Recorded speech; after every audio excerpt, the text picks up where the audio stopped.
team like Washington State, you coached against them last year. Obviously, Brian Ward, AJ Cooper were part of that staff last year. Is it an element maybe that's I don't know, overused as far as a chess game that goes on between both staffs? Yeah, it's a little bit overused.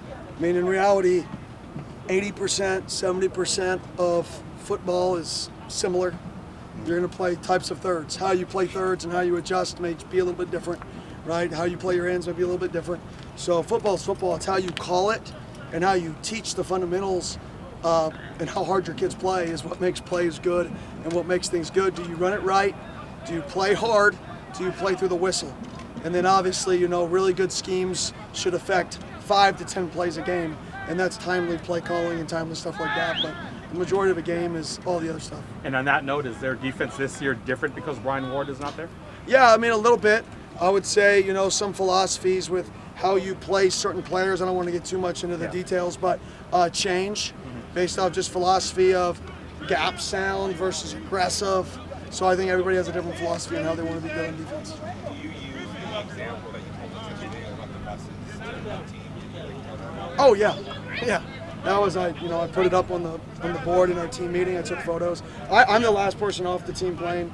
When we're off to make sure that it's clean. I go back on the buses afterwards because that's we're in a stage in the program where everything matters. Eventually, I want up to do that.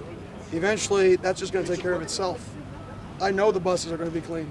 I know people are going to be early. I know the locker room's clean. I know the plane people are going to pick up after themselves. We're not quite there yet. So guess what I have to be? I have to go behind, I have to wait, and I have to make sure things are getting done. And then I have to coach it and explain it and teach it. Yep. I have 7 photos. You have to bring back those boom buses back from the day when you're in the staff? Exactly. So every time it rains, it pours. This collective response from that. I just think it's, I think it's good to see, it's easy to say these things matter. The reality is 90% of people people say it matters, but you don't actually believe it matters. Hey, you have to be early if you want to have this, or you need to clean the locker room if you want to win, or you need to clean the bus to show details matter, right? But most of the time, in 18 to 22-year-olds, stuff like that goes in their head, and they're like, "Why does cleaning have anything to do with winning? This is stupid." That's your initial thought. Is what's the correlation? You don't understand.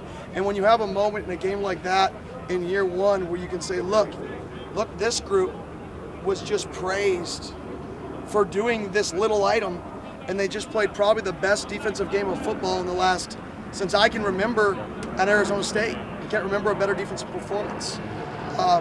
In this side, moved the ball, had the ball for 37 minutes, drove the ball.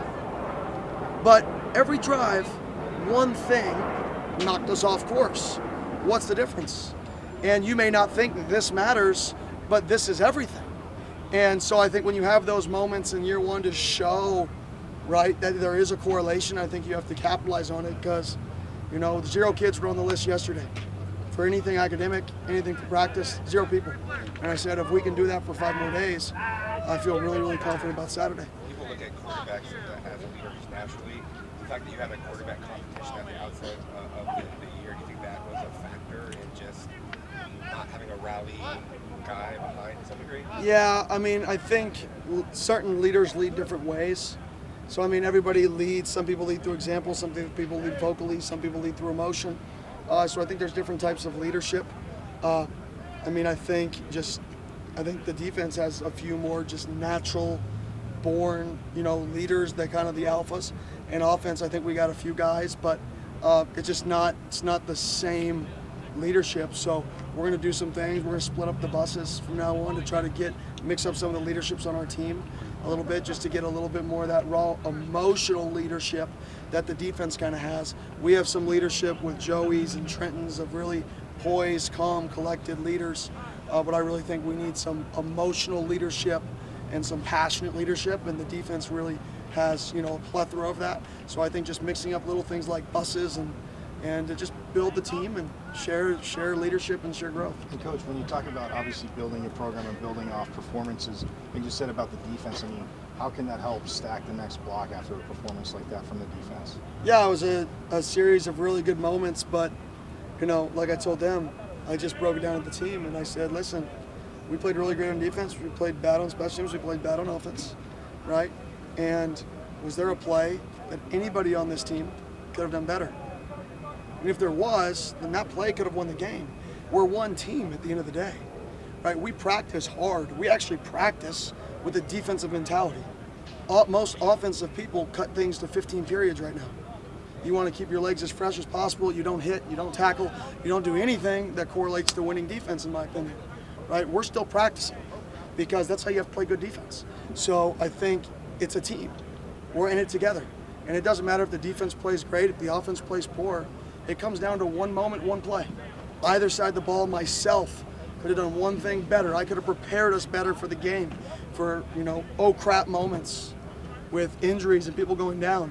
And that may have been the difference, right? Like today, I was coaching the tight ends and wings. Why didn't I do that last week?